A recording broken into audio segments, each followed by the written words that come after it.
दोस्तों, आपने देखा होगा जीवन में कि माता पिता का जो आचरण से ही बच्चे सीखते हैं, उन्हीं का अनुसरण करते हैं। दोस्त, घर में बैठ करके माता पिता के आचरण को वो देखते हैं। इसलिए कभी भी आप अगर दोस्त पेरेंट्स हैं, आप समझ लो आपको घर में व्यवहार सही ढंग से करना चाहिए, क्योंकि बच्चे आपके व्यवहार को ही देखते हैं और आपके बुद्धि से ही उनकी बुद्धि बुद्धि तीव्र होती है। दोस्त, ये ध्यान रखो। इसलिए घर में कैसे रहना है, अगर आप अनुशासित नहीं रहे वो घर में, बच्चे भी अनुशासित नहीं रहेंगे। ये ध्यान रखिए। कितना भी पैसा खर्च कर दो, माँ बाप का प्रभाव पड़ता है। ये जो शुरू शुरू में बच्चों के माँ बाप जो होते हैं गुरु होते हैं।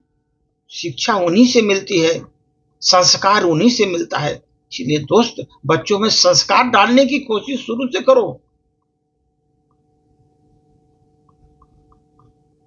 अभी आप ये मत सोचो बच्चों के पास अच्छी बुद्धि है, अच्छा तीव्र है, बहुत अच्छा तेज बुद्धि वाला है, इसी बात पर केवल संतोष करके बैठो मत दोस्त। नहीं तो बच्चा बिगड़ जाएगा आपका। तीव्र बुद्धि वाला बच्चा है, लेकिन वो इस बात पर आप संतोष करके मन बैठो कि हमारा बच्चा बहुत तीव्र बुद्धि का है, बहुत आगे निकल जाएगा। ऐसा नहीं। बुद्धि के साथ साथ संस्कार भी दो उसको। संस्कारों से उसको सींचो भी। संस्कार अगर नहीं दोगे ना, कितना भी तीव्र बुद्धि का होगा लड़का, बिगड़ जाएगा दोस्तों। इसलिए संस्कारों से सींचो और बच्चों को सिखाए नहीं ऐसे करना चाहिए वैसे करना चाहिए, सिखाए नहीं, करके दिखाइए। आप पहले डिसिप्लिन में रहो, बड़ों का आदर करो। बच्चे अपने आप सीखते हैं दोस्तों। बच्चों को सिखाओ मत, सीखने वाले बच्चे नहीं हैं, उनके करके दिखाइए। और जब करके दिखाओगे दोस्त, जल्दी सीख जाते हैं बच्चे। अब बच्चे वो बच्चे नहीं करते जो आप कहते हैं। जो आप कहते हैं बच्चे करते नहीं, बल्कि बच्चे वो करते हैं जो आप करते हैं। जो आप करते हैं वही बच्चे करते हैं। ये ध्यान कर रखो, इतना माइंड में रखो, बच्चा कभी बिगड़ेगा नहीं। लेकिन आजकल के पेरेंट्स बच्चों को खाली सिखाते हैं, खुद अनुसरण नहीं करते। अब बच्चा बिगड़ जाता है तो बोलते हैं कि हमारा लड़का इतना तेज था, बिगड़ गया। बिगड़ कैसे गया? आप अनुशासित नहीं हैं। आप अनुशासन में नहीं है तो बच्चा कैसे अनुशासन में रहेगा? आप में संस्कार नहीं आए तो बच्चों में संस्कार कैसे आएगा? चाह कर भी आप अपने बच्चों को पैर नहीं छुआ सकते कि अरे पैर छुओ दादा का, काका का, चाचा का, चाची का। चाह करके भी आप बच्चों को बोलेंगे पैर छुओ, नहीं छू सकते वो। उसके लिए पहले आपको अपने माता पिता को प्रतिदिन पैर छूने होंगे, बच्चे अपने आप सीख जाएंगे। आप जब अपने माँ बाप का पैर छू रहे हो, बच्चा ऑटोमेटिक सीख जाएगा। इसलिए अगर जबरदस्ती बोलोगे कि कोई मेहमान आ गया, कोई बुजुर्ग आ गया, उसका पैर छुओ, बच्चा नहीं छुएगा। अरे जब आपने संस्कार ही नहीं दिया, संस्कार पहले तो आप छू कर उसको दिखाओ, बच्चा छुएगा, सब चरण छुएगा। देखो, कभी आप अगर बात अगर कहीं कोई चीज कर रहे हो, बात बच्चों को बता रहे हो, समझा रहे हो, उसका प्रभाव नहीं होता उतना, बच्चों पर प्रभाव उतना नहीं होता। जब बात कह करके दिखाया जाता है, आदमी कर कर दिखाया जाता है, जीवन में देखो ऐसे ऐसे करते हैं इस तरह का, अरे बहुत ज्यादा प्रभाव होता है दोस्त। बच्चों को बोलो पढ़ो, बच्चे बैठ के पढ़े नहीं, आप पढ़ना चालू करो। बच्चे सोचेंगे अरे पापा पढ़ रहे हैं, मम्मी पढ़ रही, हम क्यों नहीं पढ़े? बच्चे पढ़ना चालू करते हैं।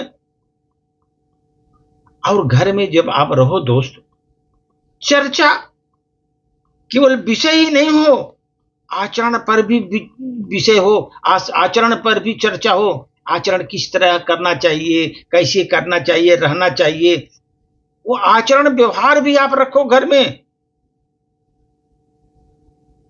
अगर जब आप चिल्लाएंगे जोर जोर से तो बच्चे भी चिल्लाएंगे, वो थोड़ी मानने वाले हैं बच्चे। जब आप में आवाज कम नहीं है तो बच्चों में आवाज क्यों कम होगी? पहले अपने तो सुधरो, तो नहीं सुधर रहे हो तुम। आप चिल्लाओगे तो बच्चे चिल्लाएंगे चिल्लाएंगे दोस्तों। देखो, जीवन में बच्चों को केवल जीविका निर्वाह की शिक्षा न दो, अरे कमाओ खाओ, ऐसा नहीं। जीविका निर्वाह की केवल शिक्षा मत दो दोस्त, उसे अच्छा जीवन जीने की शिक्षा भी दो। कैसे अच्छा जीवन जिया जाता है वो भी शिक्षा दो उसको। एक श्रेष्ठ जो बालक होता है ना, वो मंदिर के बनाने जैसा होता है। जैसे आप मंदिर का निर्माण करते हो, वैसे अच्छे बच्चों को बनाने का भी एक निर्माण होता है। कैसे बनाना है मंदिर को, किस तरह उसका आकार बनाना है, किस तरह के मंदिर को हमको बनाने का है, उस तरह बच्चों का भी उसी तरह का होता है दोस्त। मंदिर बनाने जैसा होता है। अगर एक श्रेष्ठ बालक का निर्माण कर रहे हो, ये मंदिर निर्माण की तरह होता है। वो किसके साथ कैसा व्यवहार करना है, इस विषय में माता पिता से ही शिक्षा मिलती है। किसके साथ कैसा व्यवहार करना है, ये माता पिता से ही शिक्षा मिलती है दोस्तों। आप देख लो, हर घर में जाकर देखो, हर परिवार में देखो, बच्चे सुनते कम है, देखते ज्यादा है। बच्चे सुनते कम है, देखते ज्यादा है। आप जैसा जीवन जिएंगे वही उनकी किताब बन जाएगी। जैसा आप जीवन जियोगे उसी वही किताब बन जाएगी उनकी। बच्चे हमारी बात नहीं मानते, वो हमारी जिंदगी कॉपी करते हैं। हम तो कहते हैं दोस्त सच बोलो, पर क्या हम हर हाल में सच बोलते हैं? पचासों झूठ बच्चों के सामने बोलते हैं। जब हर हाल में आप सच बोलोगे, बच्चे भी सच बोलना जान जाएंगे। हम कहते हैं बच्चों गुस्सा मत करो, पर हम क्या कभी शांत रहते हैं? गुस्सा नहीं करते। गुस्सा आपको भी नहीं करना चाहिए, शांत रहना चाहिए। बच्चे कान से कम आंखों से ज्यादा सीखते हैं। बच्चे इतने स्मार्ट होते हैं दोस्त। कान से आप उनको कान में किसी प्रकार का भाषा बोलो, बात बोलो, अच्छी चीज बोलो, कान से कम आंखों से ज्यादा सीखते हैं। आंख से देखते हैं ना, वो सीखते हैं दोस्त। जैसा हम जिएंगे वैसा भी वो बनेंगे। अपना जिंदगी जैसे जिएंगे वैसे बनेंगे।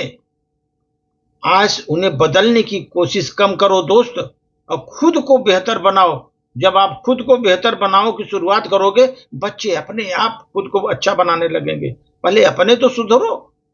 बच्चों को सुधारने के लिए गए पड़े, सुधारो। बच्चे को सुधारने के पहले खुद सुधरो। तो अगर आप खुद सुधरोगे दोस्त, बच्चे सुधरेंगे। आप संस्कारी रहोगे घर में, बच्चे भी संस्कारी रहेंगे। ये ध्यान रखो। बच्चे नव निर्माण है देश के, इसलिए वो अच्छा निर्माण करने के लिए पहले आपसे ही शुरुआत करनी पड़ेगी। आप में ही परिवर्तन लाना पड़ेगा। बच्चे अपने आप माता पिता से सीख करके संस्कारी हो जाते हैं दोस्तों। धन्यवाद।